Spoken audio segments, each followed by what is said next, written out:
कैसे हैं आप सभी लोग? उम्मीद करता हूं बिल्कुल मस्त होंगे, जबरदस्त होंगे। तो स्वागत है आप सबका आपकी अपनी कक्षा साइंस की कक्षा में। ठीक है, तो वीडियो लेक्चर को फिर से भाई एक दिन लेट हो गया, जस्ट बिकॉज कि भाई आप सभी जानते हो कि भाई एग्जाम चल रहे हैं मेरे। ठीक है, बट कल लास्ट एग्जाम है। ठीक है, तो कल के बाद से भाई वीडियो लेक्चर दोबारा रोज अपने पेज पर फिजिक्स और केमिस्ट्री की आना स्टार्ट हो जाएगी। और आज के हम इस वीडियो लेक्चर में क्या करने वाले हैं, तो भाई हम लोग का electric fields and lines chapter चल रहा था फिजिक्स में, जिसको हम लोगों ने लगभग कंप्लीट कर लिया था 90%। अब 10% इसमें बची है क्वेश्चन प्रैक्टिस। ठीक है, बढ़िया क्वेश्चन प्रैक्टिस और न्यूमेरिकल प्रैक्टिस। ठीक है, यहां पर जितने भी क्वेश्चंस कवर किए जा रहे हैं वो सब के सब नीट और जेई लेवल के हैं। बाकी नीट का तो काम आप सब जानते ही हो कैसा हो गया। ठीक है, लेकिन ठीक है, तो भाई बहुत ध्यान से करेंगे भाई। तो स्टार्ट करते हुए अपनी टॉप 10 न्यूमेरिकल की सीरीज। तो भाई जल्दी से नोट्स की कॉपी निकाल लीजिए और पेन और कंसंट्रेशन के साथ वीडियो लेक्चर को देखना स्टार्ट करिए। तो आराम से पहले क्वेश्चन पढ़ेंगे। क्या लिखा हुआ है? लिखा हुआ है यूरेनियम 28892। अच्छा, ये बात तो सबको पता है ना, इसका मतलब क्या होता है? एटॉमिक मास, और इसका मतलब होता है एटॉमिक नंबर। ठीक है, तो यूरेनियम एक एलिमेंट है जिसका एटॉमिक नंबर ये, एटॉमिक मास ये है। ठीक है, न्यूक्लियस एमिट्स अल्फा पार्टिकल। तो यहां पे हमारे पास बेसिकली क्या है? यूरेनियम का न्यूक्लियस है। ठीक है, अब यूरेनियम का न्यूक्लियस का क्या मतलब है कि उसमें न्यूट्रॉन है और प्रोटॉन है। तो यूरेनियम का एक न्यूक्लियस एक अल्फा पार्टिकल को एमिट करता है, फटाक से फेंक देता है बाहर। ठीक है, एट इंस्टेंट, किसी एक इंस्टेंट पर, is at an distance of this metre, यानी एक डिस्टेंस पे, यानी किसी इंस्टेंट पे, किसी समय पे जो अल्फा पार्टिकल और न्यूक्लियस के बीच की डिस्टेंस है वो इतनी है। ठीक है, from integrated nucleus what is the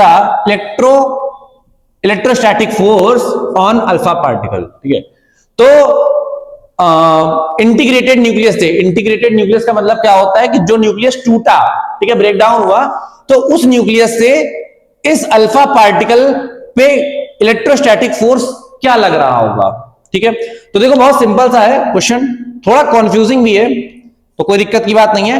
आराम से पहले डायग्राम बनाएंगे। ठीक है, डायग्राम आज हम ग्रीन पेन से बनाएंगे। तो ये रहा हमारा न्यूक्लियस यूरेनियम का, और इससे एक डिस्टेंस पर ये रहा हमारा अल्फा पार्टिकल। ठीक है, ये, और ये डिस्टेंस हमें कितनी दे रखी है? ये हमें डिस्टेंस दे रखी है 9 × 10⁻⁻15 मीटर। ठीक है, अब आप ध्यान सुनो, अल्फा पार्टिकल पर चार्ज कितना होता है? याद करो, मैंने बताया था अल्फा पार्टिकल पर इलेक्ट्रॉन का +2 चार्ज होता है। ठीक है, यानी इलेक्ट्रॉन का 2 टाइम्स चार्ज होता है। तो क्या मैं इसको 2 टाइम्स ऑफ ई लिख सकता हूं? 2 × ई, 2e, ये इसका चार्ज हो गया। और इलेक्ट्रॉन पे चार्ज की वैल्यू तो हमें पता ही होती है। अब एक बात बताओ आप, न्यूक्लियस पहले देखो, पहले यूरेनियम के न्यूक्लियस पे कोई चार्ज नहीं था, लेकिन जब इससे प्लस का 2 चार्ज, भाई अल्फा पार्टिकल प्लस का होता है, जब इससे प्लस का 2 चार्ज निकल जाएगा तो कंजर्वेशन ऑफ चार्जेस हमने पढ़ रखा है। तो कंजर्वेशन ऑफ चार्जेस क्या कहता है कि एक सिस्टम में जो रहने वाला चार्ज होगा, होने वाला चार्ज होगा, वो क्या रहेगा? ऑलवेज कंजर्व्ड रहेगा। तो अगर यहां +2e आया है तो यहां पर क्या आया होगा? -2e। भाई जितना चार्ज यहां से गया होगा उतना ही चार्ज तो यहां पे आया होगा नेगेटिव का। तो बस यही इस क्वेश्चन में सबसे बेहतरीन बात थी कि थोड़ा सा समझना होता है। बाकी हमें डिस्टेंस दे रखी है। अब देखो, इसके न्यूक्लियस का चार्ज क्या हो गया? ये हो गया, इस पे अल्फा पार्टिकल पे चार्ज ये। तो अब आपको क्या करना है? ऑफ, क्या बताऊं। ठीक है, अब आपको भैया बेसिकली फॉर्मूला लगाना है। तो फॉर्मूला भाई यहां पर क्या होता है? तो फोर्स, इलेक्ट्रोस्टैटिक फोर्स का फॉर्मूला क्या होता है? K Q1 Q2 upon R²। ठीक है, K की वैल्यू मैं डायरेक्टली रख रहा हूं, तो K की वैल्यू यहां पर क्या हो जाएगी? 9 × 10⁻⁹। इसीलिए कहा था वैल्यू याद कर लो। Q1 कितना हो जाएगा? 2e। ठीक है, Q2 कितना हो जाएगा? 2 times of e upon R का स्क्वायर। तो इसका स्क्वायर मैं डायरेक्टली कर रहा हूं। देखो 9 का स्क्वायर कितना हो जाएगा? एक काम करता हूं, इसको ऐसे लिख लेता हूं, 9 × 9 और × 10⁻15 है, तो 10⁻15 × 10⁻15। ठीक है, ये हो गया, है ना। अब एक इलेक्ट्रॉन की वैल्यू आपको ऑलरेडी पता ही होती है, तो आपको इसको सॉल्व करना है। ठीक है, यहां पे आंसर आप सॉल्व करना और कमेंट करना, और जिसका भी आंसर बिल्कुल सही होगा तो भाई अगले वीडियो लेक्चर फिजिक्स में उसका नाम लिया जाएगा। ठीक है, तो कर दियो कमेंट। ठीक है, मैं देख रहा हूं भाई कमेंट कोई करता नहीं है, कर दिया करो कमेंट। ठीक है, भाई आई होप आपको पहला न्यूमेरिकल समझ में आ गया होगा। ठीक है, कुछ भी नहीं था, बस यही एक छोटी सी बात थी, इसीलिए मैंने इस न्यूमेरिकल को लिया था, इंटीग्रेटेड न्यूक्लियस। लोग थोड़ा समझ नहीं पाते। अगला क्वेश्चन देखिए भाई साहब, लिखा हुआ है two charges of equal magnitude.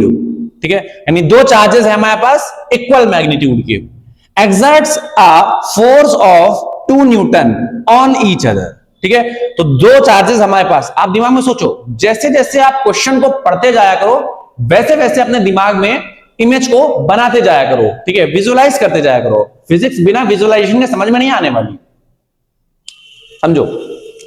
दो चार्जेस थे, इक्वल मैग्नीट्यूड के थे, तो इसको हम प्लस क्यू मान लेते हैं, इसको भी हम प्लस क्यू मान लेते हैं, क्योंकि देखो उसने अभी तक कहीं पर भी ये नहीं बोल रखा है कि ये अलग अलग नेचर के थे। ठीक है, तो मान लेते हैं कि चलो ये प्लस क्यू तो ये भी प्लस क्यू मान लेते हैं।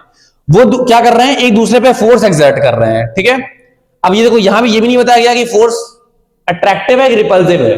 ठीक है, तो चलो ठीक है भाई, फोर्स एक्सर्ट कर रहे हैं, तो 2 न्यूटन का फोर्स एक्सर्ट कर रहे हैं। ठीक है, on each other on decreasing the distance between them by 0.5 metre. ठीक है, अगर हम उन दोनों के बीच की डिस्टेंस 0.5 मीटर घटा दें, ठीक है, the force between them becomes 18 Newton.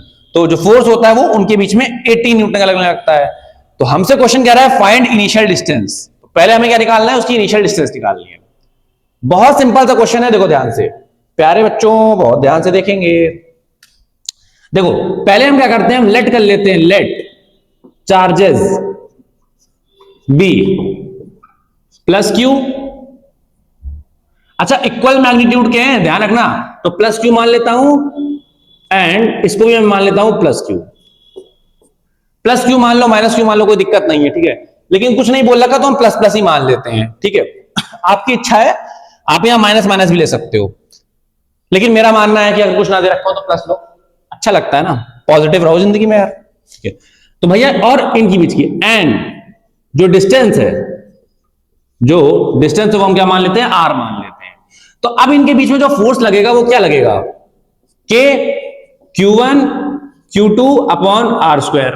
F यहां पे देखो कितना है, पहले केस में देखो एफ कितना दे रखा है, 2 न्यूटन बराबर के की वैल्यू हमें देखो पता होती है, लेकिन रखो नहीं, पता होती है बट रखो नहीं, मैं बता रहा हूं क्यों नहीं रखो। Q1 Q है, Q2 भी Q है, तो Q इंटू Q कितना हो जाएगा, Q स्क्वायर अपॉन आर। अब देखो आर हमें नहीं पता, पहले केस में डिस्टेंस दोनों के बीच में कितनी थी यह हमें नहीं पता, तभी तो हमने आर मानी थी, तो यहां पे आर स्क्वायर कर लो। यह हमारी हो गई इक्वेशन नंबर 1। समझ में आ रहा है, ये इक्वेशन नंबर 1 हो गई। अब अगले केस में देखो, अगले केस में वो कह रहा है on decreasing the distance between them by 0.5 metre. यानी अब देखो, चार्ज पहले आपके पास ऐसे रखे थे तो 2 न्यूटन का फोर्स लग रहा था, अब आपने चार्जेस की डिस्टेंस को आधा कर दिया, मतलब यहां से 0.5 कम कर दिया, आधा नहीं किया है, 0.5 कर दिया, यानी डिस्टेंस मान लो कुछ थी 1 मीटर थी मान लो, तो 0.5 आपने कम कर दिया है। ठीक है, तो ये चीज है, अगर आधी की होती तो वो यहां पे लिख देता कि जस्ट हाफ कर दी है। ठीक है, लेकिन उसने 0.5 कम करी है। तो अब देखो, लेकिन चार्ज तो सेम ही है। अब देखो अगर उसने ऐसा किया तो फोर्स कितना लग रहा है, 18 न्यूटन का। तो देखो यहां पे सेकंड कंडीशन, ठीक है, ये फर्स्ट कंडीशन थी, अभी सेकंड कंडीशन बनाते हैं। तो अगेन, ठीक है, अगेन भाई एफ डैश इक्वल टू, यहां पे के तो सेम ही रहेगा, Q1 Q2 अपॉन, अब डिस्टेंस यहां कितनी हो जाएगी, r माइनस 0.5 का होल स्क्वायर। समझ में आ गया ना भाई, डिस्टेंस कम हो गई है, तो अब डिस्टेंस टोटल कितनी होगी दो चार्जेस के बीच में, r माइनस 0.5, और उसका स्क्वायर करना है ना, डिस्टेंस का स्क्वायर होता है। तो बस इसको सॉल्व कर लो। यहां पे देखो फोर्स कितना दे रखा है, इसको मैं नीचे सॉल्व करता हूं, 18, के को ऐसे ही रखो, Q1 Q2 दोनों Q हैं तो Q स्क्वायर हो जाएगा अपॉन, यहां क्या हो जाएगा, r माइनस 0.5 का होल स्क्वायर, इक्वेशन सेकेंड। ठीक है, अब आप देखो ध्यान से, आपको इनिशियल डिस्टेंस निकालनी है, आप पहली इक्वेशन और दूसरी इक्वेशन को डिवाइड दे दो। ठीक है, तो अगर हम डिवाइड देंगे तो if equation 1 divide by second, अगर मैंने ऐसा किया तो देखो यहां क्या हो जाएगा, 2/18, तो 2/18 का मतलब क्या हो गया, 1/9 बराबर के क्यू स्क्वायर से के क्यू स्क्वायर कट जाएगा, और आर स्क्वायर देखो नीचे है, सॉरी हाँ ये चीज ऊपर रहेगी, इक्वेशन 1 ऊपर है ना, हाँ तो ये ऊपर रहेगी और ये चीज ऊपर आ जाएगी, ठीक है। r माइनस 0.5 का whole square upon r square, ठीक है। ये हो गया, चेक करके देख लेना, यही आएगा भाई, ठीक है। के क्यू स्क्वायर से के क्यू स्क्वायर कट गया, ठीक है। अब देखो अगर ये ऐसे लिखा हुआ है तो क्या मैं इसको ऐसे लिख सकता हूं, स्क्वायर यहां से हटा दो, इसका होल स्क्वायर लिख सकता हूं ना, ठीक है। अब इस स्क्वायर को वहां ले जाओ, तो जब स्क्वायर को वहां ले जाओगे तो यहां पे क्या बन जाएगा, 1/9, और 1/9 का अंडर रूट कितना हो जाएगा, 1/3, 1/3। बट आंसर प्लस और माइनस के साथ आएगा, चीज ध्यान रखना। तो r माइनस 0.5 अपॉन r, ये बचा, ठीक है। अब सुनो, अब करना क्या है, अब एक बार आपको यहां पे ये इक्वेशन सॉल्व करनी है, एक बार आपको ये इक्वेशन सॉल्व करनी है और एक बार आपको ये वाली इक्वेशन सॉल्व करनी है, ठीक है भाई। प्लस माइनस के साथ आंसर आ रहा है ना, तो आपको दोनों इक्वेशन बारी बारी सॉल्व करनी है जिसमें r की वैल्यू पॉजिटिव आए। ध्यान सुनना भाई, डिस्टेंस है इन दोनों के बीच की, डिस्टेंस है, दो चार्ज पार्टिकल की जो डिस्टेंस है वो नेगेटिव तो नहीं हो सकती ना, तो जिसमें आंसर प्लस का आए वो आंसर सही माना जाएगा और जिसमें आंसर नेगेटिव का आए वो आंसर गलत माना जाएगा, ठीक है। तो आप चेक कर लेना, ठीक है, जिसका भी आंसर सही होगा, देखो ये हो जाएगा केस 1 और ये मैं मान लेता हूं केस 2, ठीक है। तो अब आपका काम क्या है, आपको बढ़िया तरीके से उसको सॉल्व करना है। आई होप आपको समझ में आ गया होगा किस तरीके से हमने केस को बनाया। और आर क्या थी, ओरिजिनल डिस्टेंस थी ना हमारी जो हमने लेट करी थी, डिस्टेंस भी r, original distance, initial distance, तो यही हमारी आर निकल के यहां से आ जाएगी, ठीक है। अब आपका काम क्या है, आपको इसको सॉल्व करना है और अगर जो केस सही हो तो आपको नीचे कमेंट में लिखना है केस 1 और केस 2, ठीक है। किया करो यार, ये सब एंगेजमेंट बढ़ता है, ठीक है। अब देखो अगला लिखा हुआ है मैग्नीट्यूड ऑफ ईच चार्ज, ठीक है। अब देखो ध्यान से, क्वेश्चन को जरा मैं सॉल्व नहीं करूंगा बट मैं यहां पे जरा बता देता हूं आपको तरीका, मेथड, ठीक है। फॉर चार्ज देखो, लेट सपोज दैट हमने आर की वैल्यू सॉल्व करी और आर की वैल्यू हम यहां से निकाल लेंगे, ठीक है। आर की वैल्यू आपको यहां से पता चल जाएगी। अब जैसे ही आपको आर की वैल्यू पता चल गई, आप इक्वेशन 1 में जाके आर की वैल्यू या तो पुट कर दो और या तो इक्वेशन नंबर 2 में पुट कर दो। लेकिन कोई समझदार इंसान होगा जो इक्वेशन नंबर 1 में आर की वैल्यू पुट करेगा, ठीक है। तो मैं यहां पे लिख देता हूं फ्रॉम इक्वेशन फर्स्ट।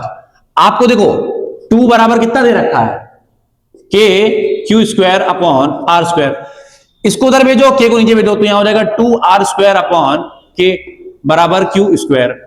आपको चार्ज निकालना है ना, चार्ज का मैग्नीट्यूड, तो यहां पे क्यू स्क्वायर को उधर भेजोगे तो यहां क्या हो जाएगा, अब देखो 2r की वैल्यू आप यहां से पता कर लोगे, ठीक है, आर स्क्वायर, और के की वैल्यू क्या होती है 9 इंटू 10 की पावर 9 बराबर क्यू स्क्वायर। जैसे ही आप इसको वहां भेजोगे, देखो आर का अंडर रूट स्क्वायर है तो ये बाहर निकल आएगा आर, और ये वैल्यू को जब तुम अंडर रूट करोगे तो यहां पे आ जाएगा 3 इंटू 10 की पावर 9 है। तो सॉल्व कर लेना यार, है ना, अभी यहां पे थोड़ा सॉल्व हो नहीं पाएगा। तो अंडर रूट के अंदर क्या आ जाएगा 2r स्क्वायर अपॉन 9 इंटू 10 की पावर 9 क्यू। समझ में आ गया ना। आपको जैसे ही आर की वैल्यू यहां पे पता चल जाएगी, इस जगह से उठा के यहां पे रख देना, क्यू की वैल्यू आ जाएगी। अब दोनों के दोनों चार्ज सेम ही थे तो आंसर सेम ही आएगा आपका। चार्ज किस में आएगा, कूलम्स में आएगा। यूनिट को लिखना ना भूलें, यूनिट कन्वर्जन पर भाई खास ध्यान रखें, इसीलिए भाई न्यूमेरिकल यहां कराए जाते हैं ताकि यूनिट कन्वर्जन की दिक्कत आपकी दूर हो जाए, ठीक है। प्रोसीजर कैसे दिमाग में सोचना है ये दूर हो जाए, बाकी कैलकुलेशन इतनी तो कर ही सकते हो भाई साहब, ये भी नहीं करोगे तो क्या करोगे, हम तो करेंगे। आवाज दो आंसर। अगला क्वेश्चन भाई देखो क्या है, बहुत सारे बच्चे डर जाते हैं इस क्वेश्चन को देखकर, बट आपको डरना नहीं है ना, पहले तो डरना नहीं है, ठीक है। क्वेश्चन देखो क्या कह रहा है, क्वेश्चन कह रहा है a particle of mass m,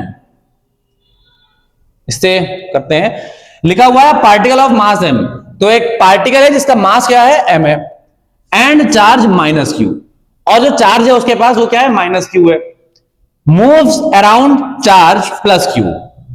तो बहुत ध्यान सुनना, दिमाग में आप क्या सोच पा रहे हो तुम, ये एक चार्ज है ठीक है,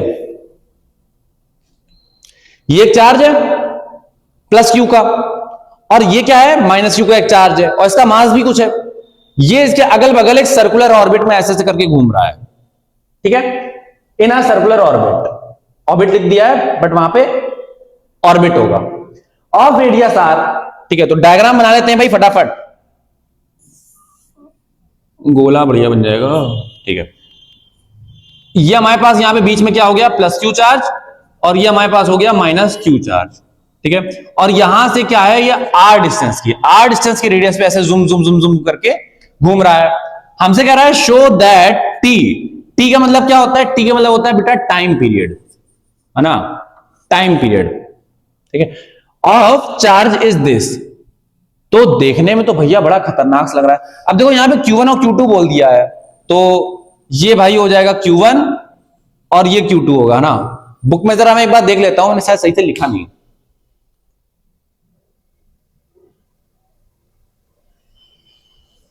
हाँ हाँ बिल्कुल सही बात है, ये Q1 है और ये Q2 है। ठीक है, लिखना भूल गया था, तो इसको हम लोग यहाँ पे Q2 लिख लेते हैं और यहाँ पे इसको Q1 लिख लेते हैं। ठीक है, कोई दिक्कत नहीं है। तो हमसे कह रहा है कि टाइम पीरियड जो होगा वो ये होगा। अब देखने में बड़ा खतरनाक सा लगता है, फिर बच्चे क्या करते हैं, छोड़ देते हैं इसको, जबकि एमसीक्यू में आता है और सीधे सीधे कई बार तो नीट के एग्जाम में आ जाता है और जेईई एग्जाम में आ जाता है। ठीक है, वैसे कमेंट करना भाई कितने लोग आगे नीट देने वाले हैं। ठीक है, बाकी तो भाई सरकार के हाथ में सब कुछ बढ़िया है, तो बहुत ध्यान से देखना क्या करेंगे। अब आप खुद दिमाग में सोचो, अगर आपने 11वीं क्लास को थोड़ा सा पढ़ रखा है, थोड़ा सा बिल्कुल ना, जरा सा, तो आपको ये बात बताई गई होगी, किसी समझदार पुरुष ने आपको ये बात या स्त्री ने आपको ये बात बताई होगी कि जब कोई पार्टिकल किसी आर रेडियस के सर्कुलर पाथ में घूमता है तो उसमें बाहर की तरफ क्या लगता है, एक सेंट्रीपिटल फोर्स लगता है। आई एम सॉरी, सेंट्रीपिटल नहीं, सेंट्रीफ्यूगल फोर्स लगता है। ठीक है, बाहर की तरफ सेंट्रीफ्यूगल लगता है, एफसी, सेंट्रीफ्यूगल। एफ लिख देता हूं ना, एफ एफ। क्या करते रहते हो भैया, लिखो एक बार में, फोर्स ही तो है। एफ बराबर उसका मैग्नीट्यूड क्या होता है, वो m v square upon r के बराबर होता है। आपको याद आ रहा होगा कुछ कुछ, एम वी स्क्वायर, बी यहां पर क्या होता था, वेलोसिटी, इस चार्ज पार्टिकल की वेलोसिटी। भाई सर्कुलर मोशन में वेलोसिटी होती है ना, वेलोसिटी क्या, स्पीड, स्पीड का मैग्नीट्यूड। ठीक है, यानी वेलोसिटी का मैग्नीट्यूड वही। ठीक है, तो यहां पे m v square upon r, r होती थी रेडियस। अब बहुत ध्यान सुनो, एक फोर्स लग रहा है इसमें बाहर की तरफ, अब एक फोर्स इन दोनों के बीच में भी तो लग रहा होगा। आप सोचो ना दिमाग में कि ये माइनस का और ये प्लस का, ये दोनों एक दूसरे को अट्रैक्ट कर रहे होंगे इलेक्ट्रोस्टैटिक फोर्स से, एफ ई। एफ ई का मतलब क्या हो गया, फोर्स ऑफ इलेक्ट्रोस्टैटिक या इलेक्ट्रोस्टैटिक फोर्स। ठीक है, तो अब एक बात बताओ, अगर ये एफ सी यानी ये सेंट्रीफ्यूगल फोर्स, ये एफ ई इलेक्ट्रोस्टैटिक फोर्स के बराबर हो जाए, तो ये चार्ज पार्टिकल यहां पे ऐसे गोल गोल गोल गोल गोल गोल मूव करता रहेगा। सोचो ना, ठीक है, सही बात है ना, डायनेमिक इक्विलिब्रियम की कंडीशन हो जाएगी। तो बहुत ध्यान सुनना, तो F because F C equal to F E, तो अब आपको करना क्या है, बस आपको यहां पे बराबर दिखा देना है। यहां क्या हो जाएगा, m b square upon r बराबर यहां क्या हो जाएगा, अब इन दोनों के बीच में फोर्स कितना लगेगा, देखो एक तो K हो जाएगा, फिर Q1 Q2, Q1 कितना है Q1 और ये Q2। आपको साइन को नहीं लिखना होता, याद करो, मैं पहले भी बता चुका हूं वीडियो लेक्चर में कि जब आप फोर्स लिखते हो तो आपको उनके साइन को लिखने की जरूरत नहीं होती है, क्योंकि आपने डायरेक्शन पहले ही दिखा दी है, पता है ना आपको, अंदर लग रहा है। तो यहां पे क्या हो जाएगा, Q1 Q2 अपॉन डिस्टेंस इनके बीच में कितनी है, R, और ये हमेशा R ही रहेगी ना, जब तक ये घूमता रहेगा तब तक डिस्टेंस R ही रहेगी, तो यहां R स्क्वायर हो जाएगा। अब आप बहुत ध्यान समझो, V स्क्वायर से V स्क्वायर को उधर भेज दो, तो ये मतलब V स्क्वायर और बाकी को उधर भेज दो, तो K Q1 Q2, एक R से R, एक R कैंसिल भी हो जाएगा, तो यहां बचेगा R और M नीचे आएगा तो यहां हो जाएगा M। चेक कर लो भाई, कुछ भी कठिन नहीं है। अब बहुत ध्यान सुनो, अब सुनो, अब वेलोसिटी को हम लोग क्या लिख सकते हैं, पहले तो V स्क्वायर को उधर भेज दो, तो V बराबर क्या हो जाएगा, अंडर रूट के अंदर K Q1 Q2 upon R M। ठीक है, अब अगर आपको याद आ रहा हो तो वेलोसिटी का एक फॉर्मूला होता है क्या, 2 पाई बाई टी, याद आ रहा है कुछ कुछ? अरे भाई भाई 2 पाई बाई टी होता है। जस्ट ए मिनट यार।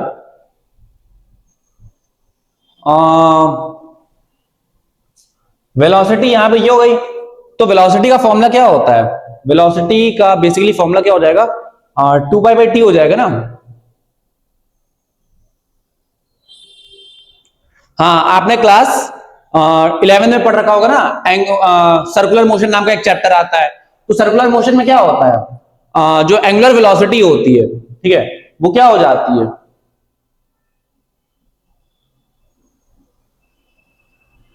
अगर मैं यहां पे इसकी जगह ये रख देता तो ज्यादा ठीक रहता। अच्छा ठीक है, ओके। थोड़ा सा यहां पे आपको समझना पड़ेगा कि हमें टी चाहिए, टाइम पीरियड चाहिए, है ना, 2 पाई बाई टी नहीं, ये सही नहीं है। यहां पे आप ये समझो, आपने एक फॉर्मूला पढ़ रखा है ना, v बराबर आर ओमेगा, कुछ ऐसा फॉर्मूला पढ़ रखा होगा, ठीक है। v बराबर क्या होता है? आर ओमेगा होता है। ओमेगा यहां पर क्या होता है? एंगुलर वेलोसिटी होती है, ठीक है, जिन लोगों ने पढ़ रखा है, ठीक है। तो बहुत ध्यान सुनना, मैं इसकी जगह क्या रख सकता हूं? आर ओमेगा रख सकता हूं, तो यहां पर मैं क्या रख देता हूं? R omega. तो यहां क्या हो जाएगा? आर ओमेगा बराबर हो जाएगा अंडर रूट के अंदर, और देखो के की वैल्यू भी मैं रख ही देता हूं। आप देख पा रहे हो ना, यहाँ पे एप्सिलॉन नॉट जैसा कुछ आ रहा है, के की वैल्यू रख दो, तो यहां कितना हो जाएगा? Q1 Q2 upon 4 pi epsilon not, और यहां क्या हो जाएगा? आर एम, ये तो था ही, ठीक। अब आप देखो, आर को उधर भेज दो, तो आर को भी अगर आप उधर भेज दोगे तो यहां क्या हो जाएगा? ओमेगा बराबर अंडर रूट के अंदर Q1 Q2 upon 4 pi epsilon not. अब देखो आर यहां पर है, अब देखो आर जब यहां जाएगा तो यहां पे 1 अपॉन आर होगा, 1 अपॉन आर हो जाएगा। अब ये आर बाहर कैसे आया होगा? जब ये रूट के अंदर आर स्क्वायर के फॉर्म में होगा भाई, जब ये आर इधर जाएगा तो 1 अपॉन आर हो जाएगा। और ये आर बाहर कैसे आया होगा? जब अंदर आर स्क्वायर रहा होगा ना, तो मैं नीचे सीधे सीधे रूट के अंदर आर स्क्वायर लिख रहा हूं, ठीक है। तो रूट के अंदर मैं लिख लूंगा आर स्क्वायर, और आर स्क्वायर आर से मल्टीप्लाई होगा तो यहां बन जाएगा आर क्यूब, ठीक है।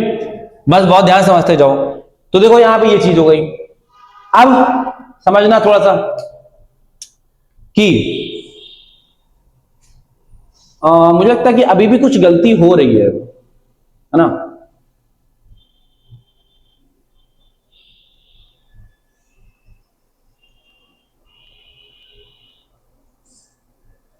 बच्चा अभी भी कोई गलती हो रही है, क्योंकि यहां पे चीजें आती हुई दिख नहीं रही हैं थोड़ा सा।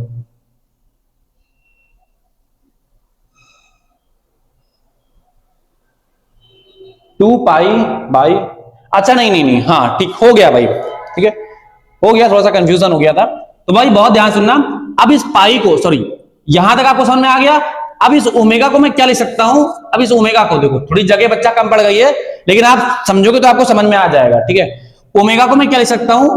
2 पाई बाई टी, है ना। वही मैं दिमाग में सोच रहा था कि ओमेगा का फॉर्मूला एक्चुअल में एंगुलर वेलोसिटी का फॉर्मूला होता है ना, एंगुलर डिस्प्लेसमेंट अपॉन एंगुलर, वो sorry, time period. Angular displacement क्या होगा? अगर सर्कुलर मोशन है तो एंगुलर डिस्प्लेसमेंट 2 पाई होगा। जिन लोगों ने क्लास 11th में सर्कुलर मोशन नहीं पढ़ा, ठीक है, कुछ और कर रहे थे, ठीक है, तो बहुत ध्यान से देखिए। 2 पाई की एंगुलर वेलोसिटी क्या होती है? कितना एंगल आपने कवर किया कितने टाइम में, आपने कितना एंगल कवर किया कितने टाइम में, उसी को हम लोग क्या कहते हैं? एंगुलर वेलोसिटी कहते हैं। तो यहां पर देखो, ये जब एक राउंड कंप्लीट करेगा, टाइम पीरियड क्या होता है? एक चक्कर लगाने में जितना समय लगता है, तो आप समझो ना, यहां से यहां लेकर जब ये घूम के आएगा तो इसने 360 डिग्री का एंगल बना लिया ना। और 360 डिग्री को हम लोग मैथ्स में क्या कहते हैं? 2 पाई कहते हैं, ठीक है, रेडियन में 2 पाई। तो 2 पाई, और देखो ये हो गया इसका एंगल, और एंगल अपॉन टाइम, तो टाइम कितना हो जाएगा? टी, क्योंकि जब एक चक्कर लगाएगा तो टाइम पीरियड के बराबर होगा ना। तो ओमेगा की जगह हम क्या रखेंगे? 2 पाई अपॉन टी, ठीक है। अब आप बहुत ध्यान समझना बच्चा, इसको मैं जरा उठा के यहां ले जा रहा हूं, ठीक है, इसको उठा के जरा मैं यहां ले जा रहा हूं। तो देखो यहां पर क्या हो जाएगा? 2 पाई अपॉन टी बराबर, यहां पे क्या हो जाएगा? देखो यहां पर ये वैल्यू इसकी वैल्यू के बराबर था ना, तो यहां पे हो जाएगा अंडर रूट के अंदर Q1 Q2 upon 4 pi epsilon naught r cube into m. ठीक है, अब आप समझो यहां पे क्या करना है आपको, बस बहुत हो ही गया आपका, इसी पेन से करता हूं ना। टी को उधर भेज दो और इस वैल्यू को उधर भेज दो। जैसे ही आप टी को उधर भेजोगे, इस वैल्यू को उधर भेजोगे, तो यहां क्या हो जाएगा देखो 2 पाई, ठीक है, और ये अंडर इसके अंदर हो जाएगा, देखो ये वैल्यू उधर जाएगी 4 pi epsilon naught r cube into m upon ये वैल्यू उधर आ जाएगी Q1 Q2। कोई दिक्कत तो नहीं है ना, और टी इधर है तो इसको उधर भेज दो। ठीक, अब देखो क्या करना है आपको। अब ये 4 पाई है, तो ये 4 पाई जब बाहर आया है तो ये अंदर क्या रहा होगा। अब आप ध्यान देखो, अगर इसको मैं 4 पाई स्क्वायर लिख दूं, 4 पाई स्क्वायर, तो 4 पाई स्क्वायर रूट के अंदर रहा होगा, जब ये रूट के बाहर आया होगा तभी तो ये 2 पाई बना होगा भाई। 4 का अंडर रूट कितना होता है 2, और पाई का अंडर रूट, पाई स्क्वायर का अंडर रूट कितना होता है पाई, तो अंडर रूट के अंदर ही क्या रहा होगा 4 पाई स्क्वायर रहा होगा। तो इस चीज को मैं अंदर ले जा रहा हूं, इसको लिख रहा हूं मैं 4 पाई स्क्वायर, और 4 पाई स्क्वायर का मैं मल्टीप्लाई इधर किए दे रहा हूं। तो देखो ध्यान से, यहां क्या हो जाएगा 16, भाई 4 4 जा 16 होता है ना, और पाई स्क्वायर का पाई में मल्टीप्लाई करोगे तो यहां पाई क्यूब हो जाएगा। So naught r cube m upon Q1 Q2 बराबर क्या हो जाएगा टी। ठीक, और यही चीज हमारे पास क्या हो गई, प्रूफ हो गई। ठीक है, तो काफी भाई थोड़ा सा बढ़िया क्वेश्चन लगा ना, मतलब थोड़ा सोचना था। क्वेश्चन को दोबारा समझा देता हूं। यहां पे सोचना क्या है आपको, बेसिकली ऐसे क्वेश्चन में फंडा क्या होता है, इक्विलिब्रियम का ही फंडा होता है मेनली। ठीक है, पूरे इलेक्ट्रोस्टैटिक्स में लगभग इक्विलिब्रियम के उसमें चीजें चलती हैं फंडे पे। तो यहां पे भाई हमने डायग्राम बनाया, बाहर की तरफ फोर्स लग रहा था, अंदर की तरफ इलेक्ट्रोस्टैटिक फोर्स लग रहा था, हमने दोनों को इक्वेट कर दिया। ठीक है, अगर चीज होती रहेगी, घूमता रहेगा, ये डायनेमिक इक्विलिब्रियम में रहेगा, तो दोनों फोर्सेस को बराबर होना पड़ेगा। अब दोनों फोर्सेस बराबर हो गए, फिर हमने भैया यहां से कुछ v स्क्वायर के टर्म्स में हमने यहां से निकाला, क्योंकि हमको देखो यहां प्रूविंग में दिख रहा है ना Q1 Q2 नीचे है, कुछ कुछ यहां बन रहा है, मास उधर है ना, ऐसा करके कुछ, तो ये हमने कुछ ऐसा रख दिया। अब v का फॉर्मूला, अब देखो चूंकि यहां पे सर्कुलर मोशन हो रहा है, तो v बराबर क्या होता है, वेलोसिटी बराबर क्या होती है, रेडियस इंटू एंगुलर वेलोसिटी। तो रेडियस इंटू एंगुलर वेलोसिटी, फॉर्मूले को आप याद कर लीजिए, क्योंकि यही फॉर्मूला मैग्नेटिज्म में, ठीक है, इलेक्ट्रोडायनेमिक्स में आने वाला है। ठीक है, ये हमने बराबर ऐसे कर दिया।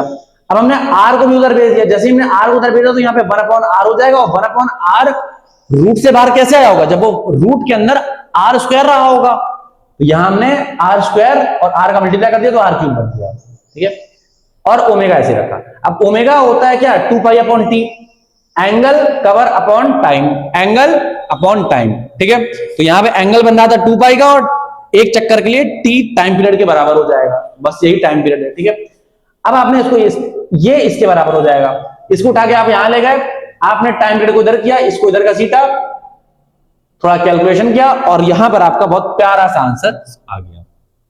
ठीक है, तो आई होप आपको यहां पे सारे के सारे तीनों के तीनों न्यूमेरिकल समझ में आ गए होंगे। तो अब बढ़ते हैं आगे। हम लोगों ने भाई 3 बढ़िया बढ़िया क्वेश्चंस कर लिए, आई होप आपको भाई वो तीनों के तीनों क्वेश्चन समझ में आ गए होंगे। ठीक है, तो आप कहानी को आगे बढ़ाते हैं और अगले 3 न्यूमेरिकल्स को करते हैं। ठीक है, तो आइए भाई देखते हैं भाई कितना कॉन्सेप्ट तैयार है, शेर या शेरनी। भाई बहुत ध्यान से देखिएगा, पहला क्वेश्चन हम पढ़ते हैं यहां पे, यानी चौथा। ठीक है, लिखा हुआ है 2 आइडेंटिकल, मार्का थोड़ा हिल रहा है, लिखा हुआ है 2 identical conducting sphere A and B having same charges are situated at same distance from each other at सम होगा, यहां पे थोड़ा माफ करना है, यहां पे एरर होगा, यहां पे सम लिखा होगा ना, सेम डिस्टेंस क्या होता है। ठीक है, तो सम डिस्टेंस, तो बेसिकली देखो हमसे क्वेश्चन क्या कह रहा है, हमसे क्वेश्चन कह रहा है कि हमारे पास 2 आइडेंटिकल, देखो ये आइडेंटिकल शब्द बहुत इंपॉर्टेंट है। आइडेंटिकल का मतलब होता है हूबहू सेम। ठीक है, यानी उनका जो साइज है वो सेम ही है। ठीक है, आइडेंटिकल शब्द ध्यान रखना, आगे बहुत चैप्टर में आने वाला है। तो कंडक्टिंग का मतलब क्या होता है, कंडक्टिंग का मतलब होता है कि बेसिकली वो अपने अंदर से क्या कर सकते हैं, चार्ज को एक जगह से दूसरी जगह पे फ्लो कर सकते हैं। ठीक है, कंडक्टर समझ लो। तो 2 आइडेंटिकल, 2 सेम कंडक्टिंग स्फीयर्स हमारे पास है, जिनका नाम है ए और बी। वो एक, उनके पास क्या है, सेम चार्ज है, उनके पास सेम चार्ज है, तो प्लस क्यू मान लो, है ना, मैं कह रहा हूं इसलिए, तो माइनस क्यू भी मान सकते हो, तुम्हारी मर्जी। Are situated at some distance. तो भाई डायग्राम बनाएंगे हम किससे, चलो नीले से बनाते हैं, है ना। तो ये चार्ज ये हमारे पास हो गया स्फीयर ए, ये स्फीयर हमारे पास हो गया बी, ठीक है। एक दूसरे से कुछ डिस्टेंस पे रखे हुए, तो डिस्टेंस को मैं मान लेता हूं आर, इस पे मैं चार्ज मान लेता हूं प्लस का क्यू, इस पे भी मैं चार्ज मान लेता हूं प्लस का Q, and they repel each other with a force of इतने न्यूटन। तो ठीक है, दोनों एक दूसरे को रिपेल कर रहे हैं, अब सेम मैग्नीट्यूड का, अब मतलब सॉरी सेम नेचर का चार्ज है, तो एक दूसरे पर रिपल्सिव फोर्स लगेगा। तो फोर्स इनके बीच में कितना लग रहा है, 10 की पावर माइनस का 5 है क्या, 5 न्यूटन, ठीक है। अब देखो कहानी होती है ना, दो के बीच में तीसरे को नहीं कूदना चाहिए, बट यहां पे कूद गया ये। तो क्या रहा है कि third identical अनचार्ज sphere, third identical का मतलब क्या होता है कि वो सेम ही टाइप का स्फीयर है, जैसे इनका साइज है वैसे ही उसका भी साइज है, साइज उनका भी सेम ही है, सेम ही है। तो थर्ड आइडेंटिकल अनचार्ज्ड, वो जो स्फीयर है वो कैसा है, वो अनचार्ज्ड है, यानी उसके ऊपर कोई चार्ज नहीं है। स्फीयर सी, उसका नाम क्या है, स्फीयर सी है, इज टच्ड, उसको टच कराया गया with A and then with B. तो देखो ध्यान से कहानी क्या है, हमारे पास यहां पे दो चार्जेस थे, बढ़िया, दोनों के पास सेम चार्ज था और दोनों एक दूसरे से कुछ डिस्टेंस पे रखे थे, एक दूसरे पे रिपल्सिव फोर्स लगा रहे थे। कहानी खराब तब तक नहीं होती है जब तक भाई बीच में तीसरा चार्ज नहीं आता, ठीक है। तो भाई यहां पर भाई तीसरा चार्ज आता है। अब ये जो तीसरा चार्ज है, ऐसे समझ लो, ये जो तीसरा चार्ज है ना, ये वाला चार्ज, ठीक है, जो फड़फड़ा रहा जाता है, ठीक है। तो ये सबसे पहले इसके ऊपर कोई चार्ज नहीं है, इसको सबसे पहले टच कराया जाता है ए से, फिर इसको टच कराया जाता है बी से, और फिर क्या किया जाता है, touch with B, find net force acting on C. तो भाई जो सी है उस पर कितना फोर्स लग रहा होगा हमको ये बताना है, ठीक है। मुझे लगता है क्वेश्चन शायद थोड़ा सा इनकम्प्लीट है।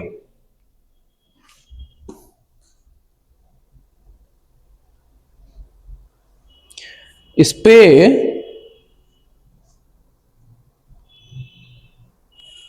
डिस्टेंस सेम ही ली गई है, नहीं बेटा क्वेश्चन इनकम्प्लीट नहीं है, लेकिन इनकम्प्लीट है, देखो है तो क्वेश्चन बुक का ही, बट इनकम्प्लीट है। अभी मैं आपको बताऊंगा यहाँ पे कैसे इनकम्प्लीट है ना, लैंग्वेज थोड़ी सही नहीं है, बट हाँ जितना इंफॉर्मेशन दे रखा है उसके बेसिस पे तो हम ये क्वेश्चन कर ही सकते हैं, ठीक है। एग्जाम में आ जाए मान लो ना, तो कैसे करेंगे, तो देखो ध्यान से, सबसे पहले भैया हम लोग यहाँ पे क्या करते हैं, एक चार्ज मतलब एक स्फीयर ले आते हैं सी, ठीक है। तो इसके पास चार्ज क्या है, Q इक्वल टू 0। अब इसके पास कोई चार्ज नहीं है, पहले हम इसे कराएंगे ए से टच। अब देखो जब हम इसको ए से टच कराएंगे तो क्या होगा, जो चार्ज होगा एक पॉइंट से दूसरे पॉइंट पर फ्लो होगा, और कब तक फ्लो होगा, जब तक दोनों स्फीयर में जो चार्ज है वो सेम नहीं हो जाता। सही बात है ना, जब तक दोनों स्फीयर में चार्ज सेम नहीं हो जाता। हालांकि ये बात गलत है, पोटेंशियल वाले चैप्टर में, इलेक्ट्रिक चार्ज एंड पोटेंशियल वाले चैप्टर में हम ये जानेंगे कि जब तक पोटेंशियल सेम नहीं हो जाता तब तक चार्ज फ्लो करता है, ठीक है, और तब तक इलेक्ट्रिक करंट भी फ्लो करता है। लेकिन चलो मान लो, अब तभी उसने बोल रखा है ना आइडेंटिकल, अब आइडेंटिकल है तो कोई दिक्कत नहीं है। तो पहले हम इस चार्ज को यहां से टच कराएंगे, जैसे हम इसको यहां से टक्कर से टच कराएंगे, इसका चार्ज कितना हो जाएगा, इसका Q है, इसका 0 है, दोनों को ऐड करो तो Q प्लस 0 हो जाएगा Q। अब दोनों में चार्ज आधा आधा जाएगा, सेम जाएगा, तो यहां हो जाएगा Q/2 और यहां पर भी क्या हो जाएगा, Q/2। अब बहुत ध्यान से देखो भाई मित्र, क्या हो गया है, इसके ऊपर चार्ज नहीं था, लेकिन जब इसको टच कराया इससे तो इसके ऊपर चार्ज हो गया Q/2, इसका चार्ज जा रहा है और ये चार्ज क्या कर रहा है, अपने ऊपर एब्जॉर्ब कर रहा है, समझ में आ गया। तो इसके ऊपर Q/2, इसके पास Q/2, ठीक है। अब इसको हम ले जाते हैं और कहते हैं भाई सुनो ना, अपने आप को छूने दो, ठीक है। तो भाई यहां Q/2 और यहां Q, तो अब क्या होगा, अभी इसके पास देखो ज्यादा चार्ज है और इसके पास क्या है, कम चार्ज है, तो अब यहां से चार्ज फ्लो होगा और इसके पास जाएगा, कब तक, जब तक दोनों में सेम चार्ज नहीं हो जाता। तो देखो ध्यान से, पहले दोनों कैसे निकालेंगे, इन दोनों चार्जेस को जोड़ो, तो Q प्लस Q/2 और दोनों का क्या कर दो, आधा कर दो, ये तरीका होता है। तो इसको अगर आप निकालोगे तो आंसर आपके पास आएगा 3Q/4, ठीक है, ये आपके पास आंसर आ जाएगा। तो अब यहां पे इसके पास चार्ज कितना हो जाएगा, अब इसके पास चार्ज हो जाएगा 3Q/4 और इसके पास भी चार्ज कितना हो जाएगा, 3Q/4। कहानी समझ में आ रही है भाई? पीडीएफ तो बाद में पढ़ना, पहले वीडियो लेक्चर देखो ध्यान से, क्योंकि ये चीज वीडियो लेक्चर जो देखेगा उसी को समझ में आएगी। पहले इसके पास कोई चार्ज नहीं था, इसमें टच कराया तो Q/2 हो गया, बराबर हो गया। अब इसको इसके पास ले जा रहे हैं तो इसका जो चार्ज इसमें फ्लो हुआ तो इसमें भी चार्ज, इसमें और इसमें चार्ज क्या हो जाएगा? सेम हो जाएगा। ठीक है, ठीक है, ये कर दिया। ठीक है, तो लिखा हुआ है पहले टच कराया ए से, फिर टच कराया बी से। Find net force acting on C. तो अब सी को, अब सी में जो फोर्स है वो कितना लग रहा होगा? अब देखो क्वेश्चन ये इनकम्प्लीट क्यों है, मैं समझा रहा हूं। उसने क्वेश्चन में ये कहीं नहीं बोल रखा, इवन बुक में भी ये चीज कहीं नहीं लिखी हुई है कि अब इस चार्ज को, यानी इस स्फीयर को हम कहीं रखे भी हैं, यानी अब इसको हम यहां रख रहे हैं, यहां रख रहे हैं, यहां रख रहे हैं, कि कहां रख रहे हैं, ये बात भाई क्वेश्चन में या बुक में नहीं बोली गई है। ठीक है, हालांकि जब आप बोर्ड का एग्जाम दोगे, कोई भी एग्जाम दोगे है ना, बस नीट का मत देना, ठीक है, तो बहुत ध्यान सुनो, तो वहां पे आपको बताया जाएगा कि चार्ज को हम कहां रख रहे हैं। हालांकि जो बुक में आंसर आ रहा है उसके अकॉर्डिंग उन्होंने क्या रखा है, इस सी वाले स्फीयर को एक आर डिस्टेंस पे रखा है, एक ऐसे डिस्टेंस पे रखा हुआ है, मतलब जहां से ये भी आर डिस्टेंस पे और ये भी आर डिस्टेंस पे। ठीक है, तो बस कुछ कर, थोड़ा सा यार मैं जरा बुक में देख ही लूं एक्चुअली में इन्होंने क्या किया है। ठीक है,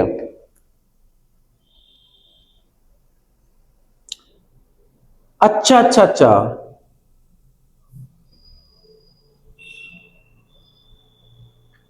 अरे यार अब देखो यही चीज है ना, काफी गलती है,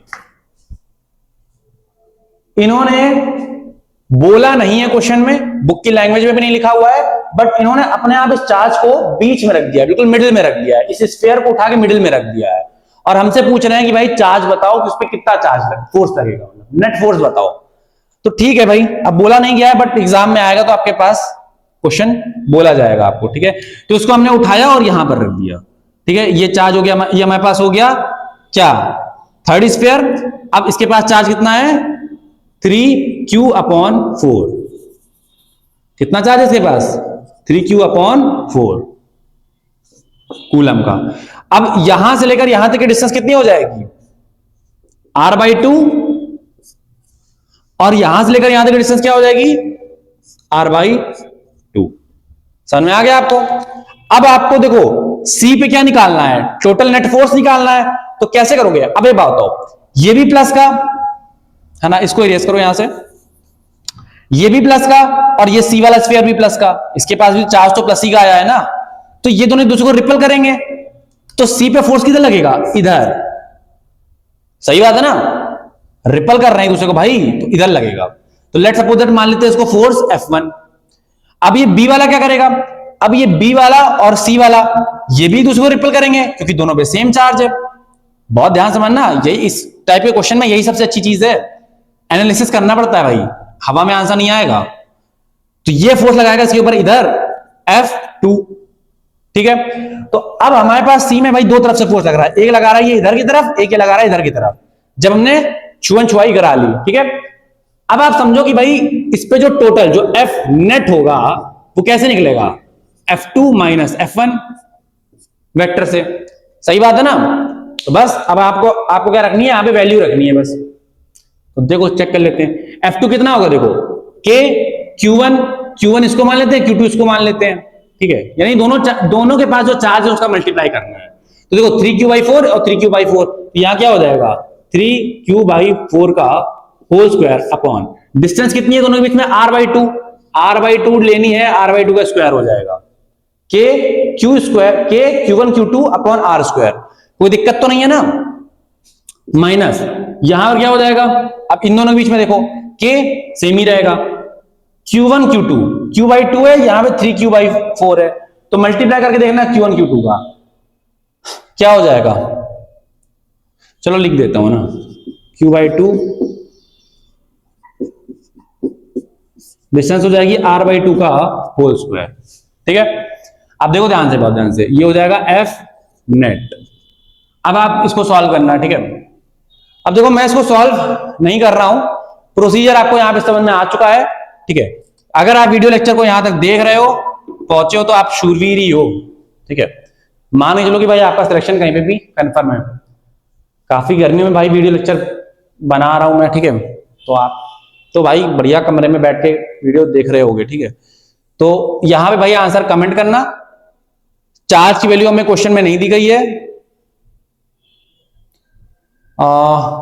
बट एक मिनट। अच्छा देखो, यहां पर मैं एक चीज थोड़ी सी मिस कर गया। यहां पर इस चीज का तो हमने कोई काम ही नहीं लिया ना। अच्छा देखो, ये फोर्स कब लग रहा था, ये जो फोर्स लग रहा था, ये फोर्स कब लग रहा था, ये फोर्स तब लग रहा था ना जब सी को ना इससे टच कराया गया था ना इससे टच कराया गया था। तो देखो ध्यान से, यहां पे पहली कंडीशन एक और बनेगी, थोड़ा सा मिस कर गया भाई मैं। कंडीशन क्या बनेगी, F is equal to K Q square upon are square, ये कंडीशन बनेगी। और ये फोर्स कितना दे रखा है हमें, 10 की पावर माइनस का 5। भाई देखो, अरे जब सी को इससे या इससे टच नहीं कराया गया था तो उसने बोल रखा है ना कि दोनों एक दूसरे को क्या कर रहे थे, दोनों ए और बी एक दूसरे को रिपल कर रहे थे 10 की पावर 5 न्यूटन से। तो इन दोनों के बीच में फोर्स कैसा लगेगा, रिपल्सिव। तो के क्यू स्क्वायर, क्योंकि तब इसके ऊपर चार्ज क्यू था और इसके ऊपर भी चार्ज क्यू था, तो क्यू स्क्वायर अपॉन इन दोनों के बीच की डिस्टेंस क्या थी, आर, तो आर का स्क्वायर बराबर 10 की पावर 5। समझ में आ गया ना। अब देखो, अब आप इसको यहां पे सॉल्व करोगे तो कुछ नंबर और यहां पे K Q square upon are square जैसी कुछ फॉर्म बनेगी। जब फॉर्म बनेगी तो इसकी जगह उठा के क्या रख देना, 10 की पावर 5 रख देना। तब आपका यहां पे बिल्कुल नंबर, प्योर नंबर के फॉर्म में आंसर आएगा, ठीक है, प्योर नंबर के फॉर्म में आंसर आएगा। और आंसर किसमें आएगा, न्यूटन में, क्योंकि एफ नेट। ठीक, समझ में आ गया। तो आई होप आपको यहां पे क्वेश्चन समझ में आ गया होगा। क्वेश्चन बहुत ही बढ़िया लेवल के चल रहे हैं। इवन जेईई मेंस और नीट में भी ऐसे टाइप के क्वेश्चन आ रहे हैं, ठीक है, रिपीटेडली आ रहे हैं, ठीक है। वो बात अलग है कि भाई पेपर लीक होता चला जा रहा है, ठीक है। 5वें नंबर का भाई क्वेश्चन पढ़ेंगे। बहुत सिंपल सा क्वेश्चन है, कुछ नहीं है इस क्वेश्चन में। लिखा हुआ है 2 point charges plus Q, plus नहीं लिखा हुआ है, मतलब Q1 and Q2 are placed on X axis at position x equal to minus a and x equal to plus a, ठीक है। तो यानी देखो ध्यान से, हमसे क्वेश्चन में कहा जा रहा है कि भाई हमारे पास 2 पॉइंट चार्जेस हैं Q1 और Q2, वो x एक्सिस पे x equal to plus minus a और x equal to plus a पे रखे हुए हैं रिस्पेक्टिवली, ठीक है, रखे हुए हैं। तो पहले डायग्राम बना देते हैं छोटा सा ना। डायग्राम के लिए हम क्या करते हैं, इसका इस्तेमाल करते हैं, ठीक है। ये हमारे पास देखो x एक्सिस हो गई, यहां पे x इक्वल टू 0 हो गया। x इक्वल टू 0 का मतलब क्या, ओरिजिन हो गई, ठीक है। अब यहां से आपको आगे जाना है a डिस्टेंस, है ना। तो a आप कहीं भी मान लो, चलो यहां मान लेते हैं। x इक्वल टू ये हो गया प्लस a, और यहां से आपको सेम इतनी डिस्टेंस पे पीछे जाना है। अरे भाई 10वीं क्लास की कोऑर्डिनेट ज्योमेट्री तो पढ़ रखी होगी, x इक्वल टू माइनस ए, ठीक है। तो यहां पे आपके पास चार्ज कौन सा रखा हुआ है, देखो रिस्पेक्टिवली उसने बोला था, तो बहुत ध्यान से, प्लस ए तो Q2, यहां पे रखा हुआ है Q2, यहां माइनस है तो यहां रखा हुआ है Q1, है ना, माइनस नहीं लगा हुआ है, बस Q1 रखा। लिखा हुआ है if the third charge plus Q। अब देखो थर्ड चार्ज का मैग्नीट्यूड क्या है, प्लस Q है, placed at position x equal to a/2। अगर हम इस वाले चार्ज को x/2 पोजीशन पर रख देते हैं, यानी a/2 पोजीशन पर रख देते हैं, is in equilibrium, then calculate Q1/Q2। अब देखो क्वेश्चन क्या कह रहा है, बहुत ध्यान सुनना। हमने थर्ड चार्ज, ये सिस्टम हमको देखो, यहां तक हमने पढ़ा, डायग्राम बनाया। अब हमसे कह रहा है कि थर्ड चार्ज, ये जो प्लस Q है, इसको हमने यहां पर, ये क्या है, ये x इक्वल टू a/2 है, x equal to a/2 position है ना। यहां पर हमने क्या रखा है, एक प्लस Q कूलम का चार्ज रखा है, ठीक है, रख दिया। अब हमसे कह रहा है कि जो प्लस Q कूलम का चार्ज है वो क्या है, इक्विलिब्रियम में है। अब इक्विलिब्रियम आपको याद आ रहा है कुछ, अगर आपने पहले वाले वीडियो लेक्चर देखे तो बढ़िया तरीके से समझ में आपको आएगा कि इक्विलिब्रियम का मतलब क्या होता है। इक्विलिब्रियम का मतलब होता है कि ना ये चार्ज इधर जा रहा है और ना ये चार्ज उधर जा रहा है, यानी ये चार्ज बिल्कुल बीच में रुका हुआ है, चुपचाप बैठा हुआ है। अब अगर ये चार्ज बीच में चुपचाप बैठा हुआ है, इसका क्या मतलब है, तो भाई साहब इसका मतलब क्या है कि गंगाधर ही शक्तिमान है, ठीक है। इसका मतलब है कि भैया यहां पर फोर्स लगेगा F1 और यहां पर फोर्स लगेगा F2, और अगर ये इक्विलिब्रियम में है तो F1 क्या हो जाएगा, F2 के बराबर हो जाएगा। समझ रहे हो? ये लाइन थी जहां से क्वेश्चन सॉल्व हो रहा था, ये वो वर्ड था। तो बस अब आपको यहां पे F1 F2 निकालने और सॉल्व कर लेना है, फिर वहां पे Q1 Q2 आपका अपने आप ही आ जाएगा, है ना। मेन पॉइंट को पकड़ो आप बढ़िया तरीके से। तो सॉल्व कर देता हूं इससे, ठीक है। तो F1 देखो, F1 यहां लग रहा है ना, इसको भी देखो कुछ नहीं दे रखा तो प्लस ही का मान के चलो, और ये तो प्लस का दे ही रखा था क्वेश्चन में, है ना। तो देखो ध्यान से इन दोनों के बीच में, अब देखो ये डिस्टेंस है ए, अबे माइनस ए मत बोलना भाई, ये है प्लस ए ही। माइनस ए तो कोऑर्डिनेट माइनस की एक्सिस होती है इसलिए बोला जाता है, लेकिन ये डिस्टेंस तो भैया ए ही है ना, ये ए हो गई और ये डिस्टेंस क्या हो गई, a/2। ए प्लस a/2 को अगर आप जोड़ोगे तो ये टोटल डिस्टेंस, ये टोटल डिस्टेंस कितनी निकल के आएगी, ये निकल के आएगी कितनी, 3a/2, ये 3a/2 निकल के आएगी, ठीक है। और ये डिस्टेंस आपको क्वेश्चन में कितनी दे रखी है, ये देखो ये पूरी a थी और a/2 इतनी, तो ये इतनी कितनी बची, इतनी बची a/2। तो अब आपको इस वाले चार्ज से सबकी डिस्टेंस पता है, ठीक है। तो आप Q1 F1 कैसे लिखोगे, K Q1 capital Q upon यहां क्या हो जाएगा, इसका स्क्वायर 3a/2 का होल स्क्वायर। चेक कर लो, Q1 ये है, Q2 ये है। अरे भाई यहां पे F1 फोर्स लग रहा है रिपल्सिव, तो Q1 ये Q2 ये है ना, ऐसे दिमाग में सोचा करो। K यहां हो जाएगा Q2, यहां हो जाएगा Q अपॉन a/2 का होल स्क्वायर। चेक करो इस वाले फोर्स के लिए, इस वाले फोर्स के लिए जो फोर्स इधर लग रहा है, इधर लग रहा है, इसके लिए Q1 ये Q2 ये, या Q2 ये Q1 ये मान लो, कोई दिक्कत नहीं है ना, मल्टीप्लाई करने में तो आंसर सेम ही आएगा।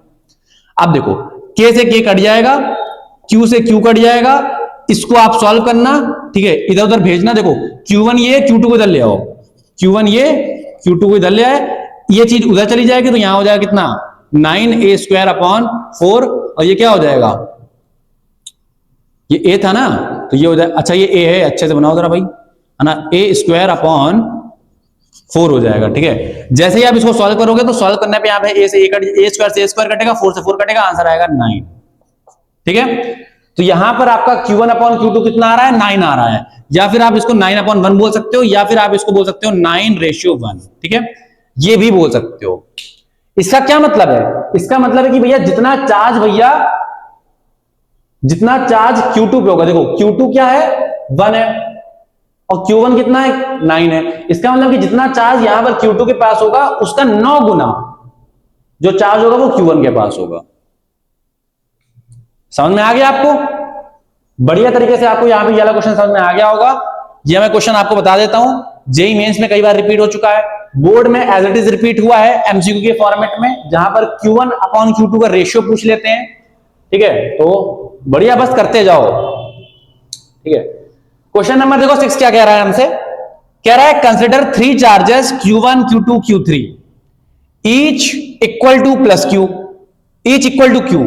तो देखो हमारे पास यहां पे 3 चार्जेस हैं Q1 Q2 और Q3, उन सबका तुम्हें मैग्नीट्यूड क्या मानना है, Q मान लेना है, ठीक है, मान लेना इक्वल टू Q, मतलब सबका जो मैग्नीट्यूड है वो Q के बराबर है, at the vertices of an equilateral triangle of side L, ठीक है। तो देखो यहां पे क्वेश्चन हमसे कहना चाह रहा है कि एक इक्विलेटरल ट्रायंगल है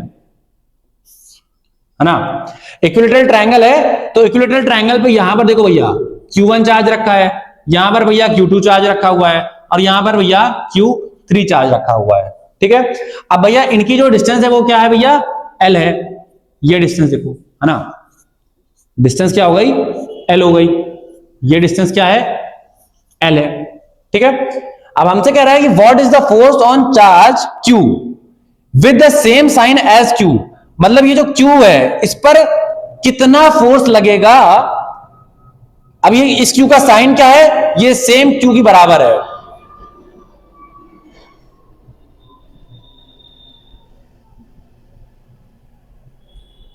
एरोप्लेन वगैरह जाते रहते हैं ना, थोड़ी सी प्रॉब्लम होती रहती है, बट ठीक है कोई दिक्कत नहीं है। तो यहां पर भैया ये प्लस Q चार्ज है, उसका जो साइन है वो क्या है, वो Q के बराबर ही है, यानी जो साइन इनका है ना, जो साइन इन तीनों का है वही साइन इस Q का है। तो इस पर टोटल फोर्स कितना लगेगा इफ प्लेस्ड एट सेंट्रॉइड, अगर इसको इस ट्रायंगल के सेंट्रॉइड में रख दिया जाए। अब जिन लोगों को भाई बेसिक मैथ भी नहीं आती है तो कुछ फिगर्स हैं उनको आप बस देखते चलिए कि अच्छा हाँ इसमें ऐसा होता है वैसा होता है, ठीक है। नहीं तो आपने ये चीज तो पढ़ी रखी होगी, जो लोग होशियार बच्चे हैं ना, जो लोग मेरी तरह के बच्चे हैं, जो लोग स्मार्ट बच्चे हैं, जो लोग स्मार्ट बालिकाएं हैं, ठीक है, तो उनको पता होगा कि इक्विलेटरल ट्रायंगल में क्या होता है भैया। इक्विलेटरल ट्रायंगल में अगर आप परपेंडिकुलर डालते हो, है ना, इस तरीके से सामने वाली साइड पे परपेंडिकुलर डालते हो तो वो तीनों एक पॉइंट पर आके एक दूसरे को कट करती है ना, एक दूसरे को कट करती हैं। इसी पॉइंट को हम लोग क्या बोलते हैं, सेंट्रोइड बोलते हैं। सेंट्रोइड को जी से लिखते हैं, पता है क्या, सेंट्रोइड को जी से लिखते हैं। अब आप बहुत ध्यान सुनो, यहां पर आपने सेंट्रोइड जी पर एक प्लस क्यू चार्ज रख दिया, अब यहां पर फोर्स कितना लगेगा, कुछ नहीं करना है, बहुत ध्यान से बस देखते जाओ। अब इस क्यू चार्ज पर फोर्स कितना लगेगा देखो ध्यान से, मैं जरा डायग्राम बना रहा हूं, रेड से बनाता हूं, ठीक है। एक ये Q और इस Q3 इनके बीच की जो डिस्टेंस है, मान लो ये इस पे फोर्स लगाएगा ऐसे, सही बात है ना। अरे भाई क्वेश्चन में उसने बोल दिया कि जो Q है और ये कैपिटल Q है, भाई ये भी Q है, ये भी Q है और ये भी Q है और ये कैपिटल Q है ही, और इन दोनों का जो साइन है वो क्या है, सेम ही है, तो यहां पर फोर्स लगेगा मान लो F1। अब वही फोर्स इन दोनों के बीच में लगेगा इस डायरेक्शन में, देखो ऐसे F2, और वही इन दोनों के बीच में लगेगा, है ना, F3। हालांकि मैंने थोड़ा सा गलती कर दी, यहां पर F3 मान लेता हूं क्योंकि यहां पे थर्ड वाले चार्ज से लग रहा है, यहां पे F2 ठीक है, और यहां पे F1 बोल देता हूं, ठीक है। तो ये हो गया। अब देखो इस चार्ज पर, ये जो Q चार्ज है, इस पे एक ऊपर की फोर्स, सॉरी, एक फोर्स यहां लग रहा है, एक फोर्स यहां लग रहा है और एक फोर्स यहां लग रहा है, ठीक है। कितना, F3, F2, F1, ठीक है। अब आप एक बात बताओ, बस सीधी सीधी बात बताओ कि ये जितनी डिस्टेंस ये होगी उतनी डिस्टेंस ये होगी और उतनी ही डिस्टेंस ये होगी। जब तीनों की डिस्टेंस सेम ही होगी, ठीक है, और जो मल्टीप्लाई चार्ज के इन दोनों में हो रहा है वही चार्ज का मल्टीप्लाई इन दोनों में हो रहा है, वही चार्ज का मल्टीप्लाई इन दोनों में हो रहा है। भाई ये भी Q है और ये Q है, ये भी Q है, ये Q है, ये भी Q है और ये Q है, तो मल्टीप्लाई भी देखो, डिस्टेंस भी तीनों के लिए सेम ही है और जो Q1 Q2 की वैल्यू है वो भी तीनों के लिए सेम ही है, ठीक है। तो ऐसे ही, और K तो कांस्टेंट होता ही है। तो आप समझो, क्या ये जो तीनों फोर्सेस लग रहे हैं, ये तीनों फोर्सेस एक दूसरे को बराबर नहीं हो जाएंगे, ये तीनों फोर्सेस भी बराबर हो जाएंगे, और जब ये तीनों फोर्सेस बराबर हो जाएंगे तो क्या होगा, तो इसका जो नेट रिजल्टेंट है, जो इसका नेट रिजल्टेंट फोर्स है F नेट, वो क्या हो जाएगा, 0 हो जाएगा, ठीक है। यानी अगर आप इस Q चार्ज को, कैपिटल Q चार्ज को यहां पर प्लेस कर दो तो ये चुपचाप यहां पे बैठा रहेगा, चुपचाप बैठा रहेगा ना, किसी से कोई शिकायत नहीं। यानी ये किसमें आ जाएगा, स्टैटिक इक्विलिब्रियम में आ जाएगा, किसमें, स्टैटिक इक्विलिब्रियम में आ जाएगा, ठीक है। तो आई होप आपको यहां पे जितने भी क्वेश्चन कराए गए हैं तीनों बेहतरीन लेवल के क्वेश्चन थे, समझ में आ गए होंगे। तो अब आप इसको नोट करो बढ़िया तरीके से। अब हम बढ़ते हैं आगे। तो भाई मोबाइल की बैटरी हो रही है डाउन, तो इसीलिए वीडियो लेक्चर आगे बहुत ज्यादा बढ़ नहीं पाएगा, और मैंने थोड़ा सा क्या है कि टाइम देख लिया है, तो टाइम आसपास जो है 55 मिनट्स की हो चुका है, ठीक है। तो इससे ज्यादा जो लंबा वीडियो लेक्चर है आप बेयर नहीं कर पाओगे, है ना, दिमाग थोड़ा फ्रस्ट्रेट हो जाएगा, स्कूल भी है, हो सकता है कहीं आप कोचिंग भी जाते हो, तो इस वजह से भाई इस वीडियो लेक्चर को यहीं पर हम रोक रहे हैं, ठीक है। तो बाकी बढ़िया आप तरीके से इस वीडियो लेक्चर को देखिएगा, एंजॉय करिएगा, और अगर आप यहां तक आए हैं तो भाई जो क्वेश्चन पीछे दिए गए हैं उनको कमेंट करिएगा, और आंसर सही होगा एप्रिसिएशन मिलेगा, लाइक मिलेगा, और अगले वीडियो लेक्चर में आपका नाम लिया जाएगा। तो मिलते हैं आपसे अगले वीडियो लेक्चर में, तब तक के लिए stay healthy and keep healthy.